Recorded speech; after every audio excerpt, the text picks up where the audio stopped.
Hi guys, welcome back to my YouTube channel Bhargavi Creations. Now I am back with another story. స్టోరీలోకి వెళ్ళిపోతే ముసలి జింక crane.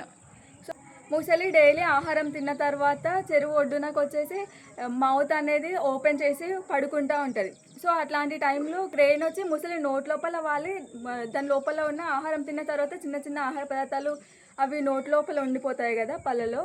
So అట్లాంటి టైంలో crane వచ్చి నోట్ లోపల కూర్చొని తింటూ ఉంటుంది, పొడుచుకుంటూ తింటూ ఉంటుంది. బట్ అయినా కూడా ముసలి ఏమనదు, ఎందుకంటే దానికి ఆ ఆహార పదార్థాలు అనేవి ముసలి కడుపు లోపలికి వెళ్ళిపోతే దానికి పాయిజన్ అవుతుంది, దాని హెల్త్కి ఎఫెక్ట్ అవుతుంది. సో అందుకని చెప్పేసి క్రెయిన్ వచ్చి నోట్లో ఉండి పొడుచుకొని తిన్నా కూడా ముసలి ఏమనదు.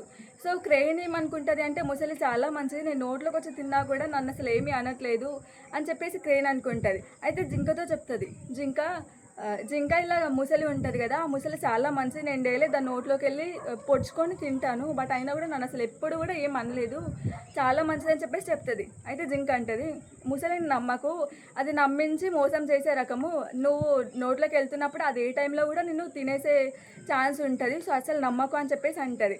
అయితే క్రెయిన్ అనుకుంటుంది, ఇట్లా జింక కావాలని చెప్తుంది, అట్లేం లేదు, నేను డైలీ వెళ్ళి చూస్తాను కదా, నన్ను అసలు ఒక్కసారి కూడా నాతో రాంగ్గా బిహేవ్ చేయదని చెప్పేసి అనుకుంటుంది crane. If in case crane కాకుండా ఆ ప్లేస్లో జింక కానీ లేకపోతే ఇంకా వేరే ఏవైనా యానిమల్స్ కానీ వెళ్తే తినకుండా ఉంటుందా మీరే చెప్పండి? అస్సలు ఉండదు, పక్కా తినేస్తుంది.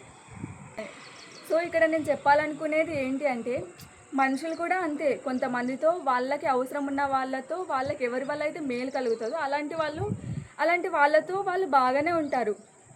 ఎవరి వల్ల అయితే మనకి ఏ అవసరం ఉండదు, ఏ ఉపయోగం ఉండదు, అలాంటి వాళ్ళతోటి వాళ్ళు ఎలా బిహేవ్ చేయాలో వాళ్ళకు తెలుసు. సో వీళ్ళు కొంతమందితో మంచిగా ఉంటున్నారు. ఇప్పుడు ఒక 4-5 మెంబర్స్ ఉన్నారు, దాంట్లో ఒక 2-3 మెంబర్స్ వల్ల వాళ్ళకి మేలు కలిగే ఛాన్సెస్ ఉంటాయి. సో అట్లాంటప్పుడు వాళ్ళతో మాత్రమే వాళ్ళు మంచిగా ఉంటారు. ఇంకా మిగతా రిమైనింగ్ మెంబర్స్ ఎవరైతే ఉంటారో వాళ్ళతో యాజ్ యూజువల్గా వాళ్ళ రియాలిటీ అనేది వాళ్ళకి తెలుస్తుంది. సో అట్లనే ఎవరిని నమ్మాలి మనం, ఎవరు ఎట్లా బిహేవ్ చేస్తున్నారు మనతోటి, ఎవరిని నమ్మాలి ఎవరిని నమ్మకూడదు, ఎవరు మనకి మేలు చేసేలా చూస్తున్నారు, ఎవరు మనకి హాని తలపెట్టేలా చూస్తున్నారు అనేది మనం అబ్జర్వ్ చేసుకోవాలి. సో మనల్ని ఒకరితో వాళ్ళు మంచిగా ఉన్నారు కదా అని చెప్పేసి మనతో కూడా మంచిగా ఉంటారు అనుకోవడం మన తప్పు అది.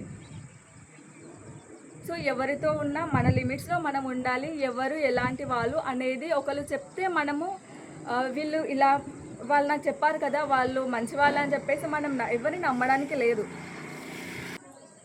సో ఎవరు మనతో ఎలా ఉంటున్నారు, ఎవరు మనల్ని మన వాళ్ళు, ఎవరు మన వాళ్ళు కాదు, ఎవరు మనతో మంచిగా ఉండి మన వెనకాల వెన్నుపోటు పొడిచేలా చూస్తున్నారు, ఎవరు మనకు నిజంగానే మంచి చేయాలా చూస్తున్నారు అనేది మనం అబ్జర్వ్ చేసుకొని మెదలాలి. ఆ వీడియోస్ మీకు నచ్చినాయని నేను అనుకుంటున్నాను. ఇఫ్ ఇన్ కేస్ నచ్చినట్లు అయితే please like, share and subscribe my channel. Thank you for watching.